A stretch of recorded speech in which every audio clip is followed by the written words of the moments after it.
टाकले बरं?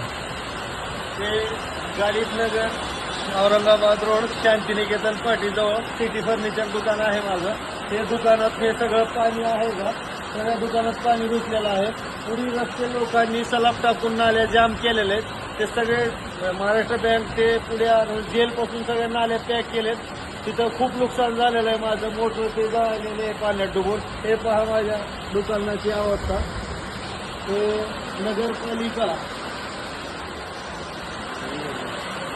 नगरपालिकाने ह्याची दखल घ्यावी. उद्याच्या उद्या ऍक्शन घेतलं पाहिजे, नाहीतर मी तिथं नगरपालिकेसमोर येऊन उपोषणाला बसणार आहे.